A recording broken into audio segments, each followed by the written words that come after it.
The question I'll be looking at tonight is why does it appear, does it seem that marriages or marriage itself is such a challenging adventure? And to discuss that school of thought, that idea, that question, I'll be looking at marriage mindsets tonight. Marriage mindsets. I believe that the mindset with which we come into marriage has become a major challenge for most marriages. And I'll give you a simple example. I have seen people date for as long as 8 years, doing so beautifully well, until as soon as they migrate into marriage, they couldn't last for 2 years. And so what goes on in my mind? Why were they able to keep up with dating? Why were they able to keep up with what you might call a courtship, an engagement? But as soon as they navigate into marriage proper, they fizzle out. What's the problem? What's the issue? I think what the issue is what I call the mindset of a boyfriend versus the mindset of a husband. Or should I say, the mindset of a girlfriend versus the mindset of a wife. These two mindsets are so critical, so important that you are able to differentiate between them. Otherwise, as you navigate relationship spaces, you are going to mix things up, and then you're going to begin to have a lot of challenges with your marriage. Now, it's what I call the entitlement mentality. There is a mentality with which we play the role of a boyfriend, of a girlfriend. There is a mentality with which we play the role of a wife, a husband. And we must look at those mentalities and deal with them. It's an entitlement mentality. When you are just a boyfriend, when you're just a girlfriend, you come in with this new chicken on one leg phenomenon. It makes you know that, okay, I'm not yet in, and so you are careful. You want to gain validation, you want to gain acceptance, you want to gain a beautiful welcome. And so there is a way you behave, there is a way you carry yourself. But as soon as you think, I've got him, I've got her, I'm now a husband, excuse me, I'm the head of this house, I'm now the wife, excuse me, I'm the woman of the house, then we think that we've arrived, and then anything goes. If we do not look at the mindsets with which we navigate relationship spaces, our marriages ain't going to last. And for me, this is so important. So in my research, in my trying to find out what really goes on, I found out 6 things that side chicks do that wives don't do. 6 things that side chicks do that husbands don't do. I also found out 5 things that side nigas do that husbands don't do. And if I have the time, I look at them, and I'm saying that it is so important that we are able to look at these narratives as we do love. And if we don't do that, we're going to have challenges. For example, in my research, in my studies, I realized that side chicks always console and validate you if you're their boyfriend. Side chicks always console and validate you. They do it intentionally. They do it with commitment. Next, side chicks don't close their legs. So oftentimes and almost all the time you want sex, you get it. But look at it the other way around. Because a wife is always demanding more. A wife is always battling with unmet expectations. And most of the times, like I've always said, unmet expectations are the single strongest, biggest issue with marriages. And I've also said that the reason unmet expectations, and of course it doesn't matter whether it's unmet expectations as it relates to sex, finances, communication, whatever, the bottom line is unmet expectations. And almost all of the times, or too much of the times, these expectations are not realistic. They're not realistic. They're not realistic because how do you expect humans to do what it is not possible for human beings to do? Some of us expect that it is a human being that will bring us fulfillment, and it's not possible.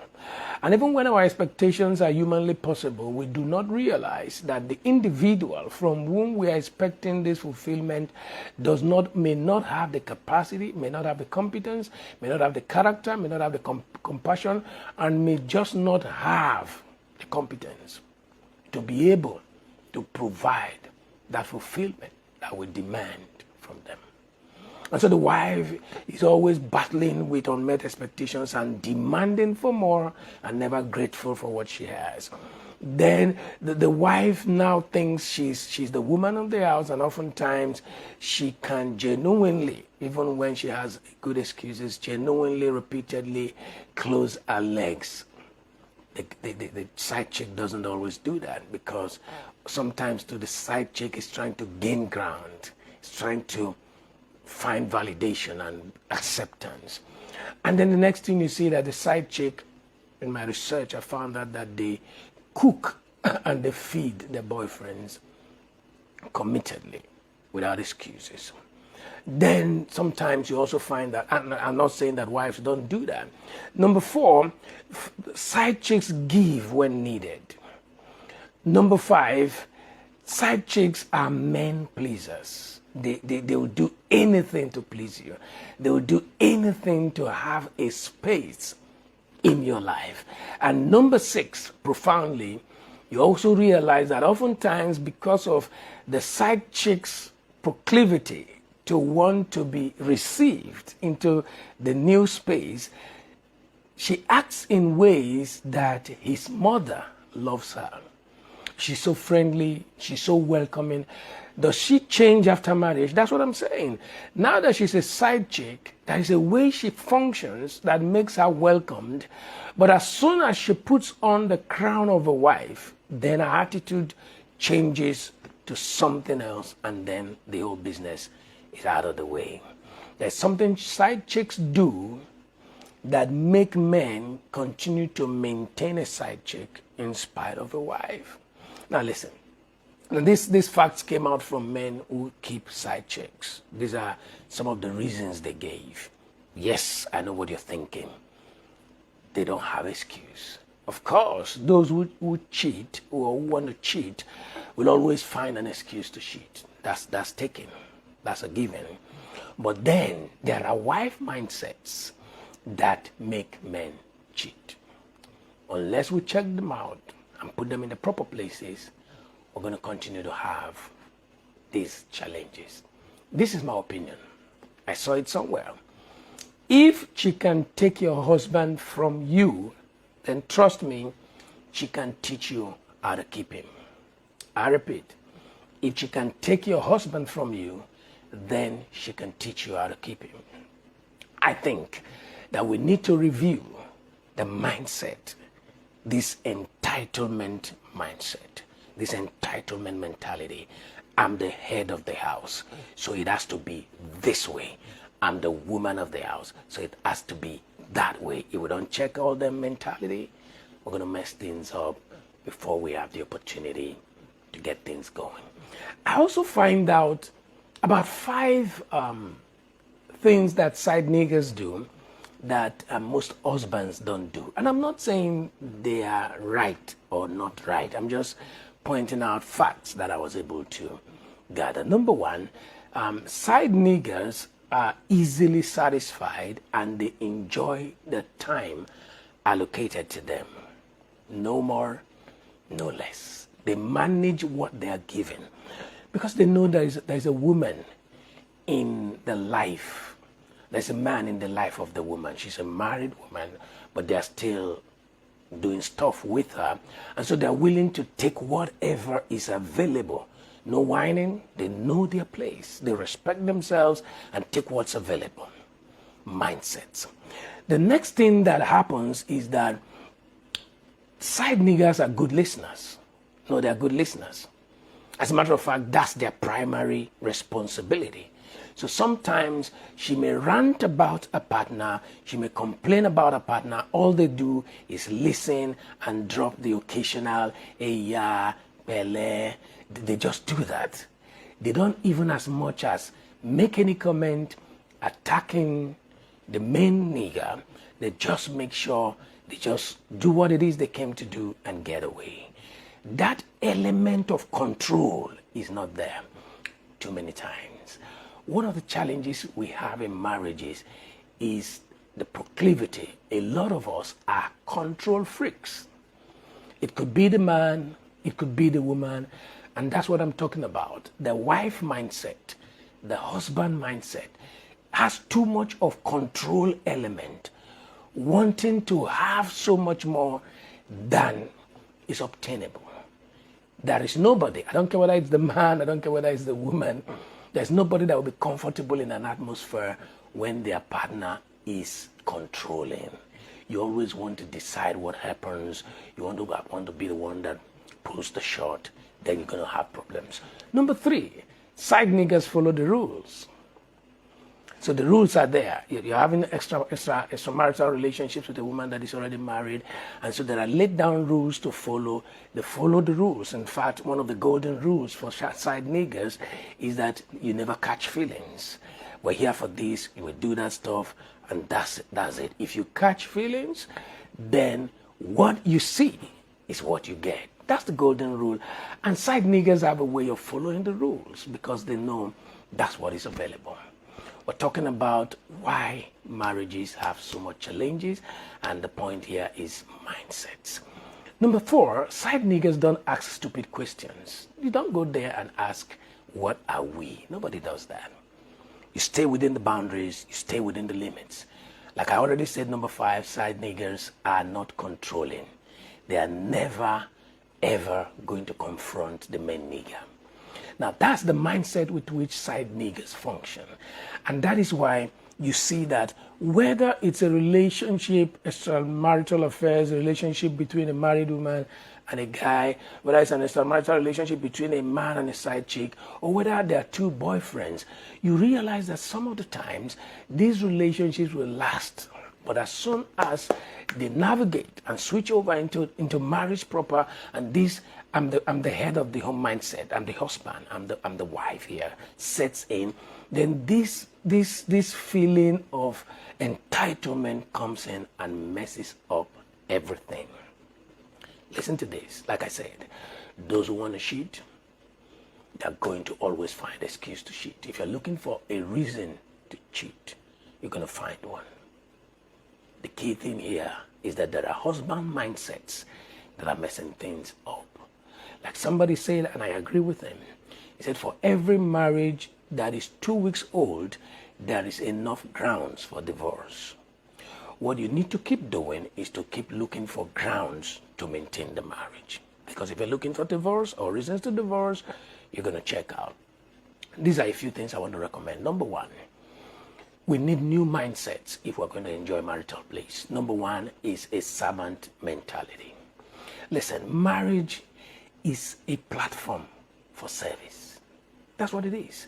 When you get married, you have signed an undertaking to be a servant. If you choose to remain the boss, I don't care whether you're the man, I don't care whether you're the woman, you're going to lose out almost all of the times, because there is only so much a partner can take, no matter what it is that you do. Like I always tell them, if your husband does everything you ask him to do, then he's not a husband, he's your child. If your wife will do every single thing you ask her to do, then she's not a wife, she's a child. That's not partnering, that's parenting. And it's never going to happen. You guys must partner together, understand one another, serve one another, and navigate these spaces to whatever it is that God has ordained for you guys to fulfill as a couple. This is so profound. Number two, you must intentionally add identifiable values into that relationship space on a daily basis. What value are you adding beyond bringing money, beyond whatever it is you're doing? What are you doing that is making your partner's life better than when they met you? Listen to this. It's not important that you think you are bringing value. It's important that your value is seen to have been brought. If you're the only one seeing that you are bringing value and your partner is not seeing the value you're bringing on, then you guys need a little some more conversations to understand yourselves. Identifiable daily values will make a lot of difference. How about every day, every other day, you ask your partner, what can I do today to make your life better? It's important that they sense the value that you bring. Next, I think that one of the things we need to eliminate, we need to kill, take the life out of it, is unrealistic expectations. The sooner you look at your expectations and ensure that they are realistic. Number one, that a human being can fulfill those expectations. Number two, that your partner has the capacity to meet those expectations. Because if he doesn't have the capacity, if she doesn't have the capacity, then you're going to live in perpetual frustration and depression, expecting somebody to do what they lack the capacity to do. It is a leadership failure to demand certain things from people without providing them with the resources that enables them to be able to fulfill those expectations. Number four, I think we should stop trying to change anybody. In any relationship space, once you make it a target to change people, to create a new version of themselves that meets your specification of who a husband or a wife should be, then you're going to be dealing with so much that you can handle. Stop trying to change people. Number five, and I think I stop there, is never ever say it unless it is edifying. I think that in our relationship spaces, we need to start thinking before we talk. We need to start evaluating the words that proceed from our mouth before we let them out. We must be intentional to ensuring that what I want to say, is it edifying? If someone were to say the same thing to me, how will I take it? How will I see it? How will I interpret it? No matter how hurt you feel, no matter how pained you feel, no matter how disappointed you feel, you owe your partner a responsibility to make sure the things that come forth from your mouth communicate grace, they communicate edification, they build up, they make them a better person, they make the way they feel. People can forget what you did or didn't do, but they can't forget how you made them feel. You are responsible for what you say, and there is that extent to which you will be responsible for how what you said or did or didn't do made your partner to feel. And never forget, our feelings control us. To get the best out of your partner, you want to make them feel their best as much as it is within your power and control. You don't want to be responsible for making them feel negative, because if you make them feel negative, they're going to release the negative energy, and of course you're going to be the first victim of that negative energy. I want to hope that you got value from the things I shared today. As we prepare for behavior mastery tomorrow, it became so necessary that I began to share these thoughts with us, and trusting God for an amazing time. So from tomorrow, Monday, Tuesday, Wednesday, Thursday, and Friday, 8 o'clock in the evening, I'll be sharing thoughts, tricky thoughts, with people that are battling with addictions and every kind of compulsive behavior. Some of the things I'm going to share, they're going to be mind-blowing. They're going to be transformational. They're going to put back dominion in the hands of people to decide what controls them, to gain mastery. Mastery means that you can walk in and out of a lifestyle. You can decide, you can choose what pattern of lifestyle you want to navigate in life.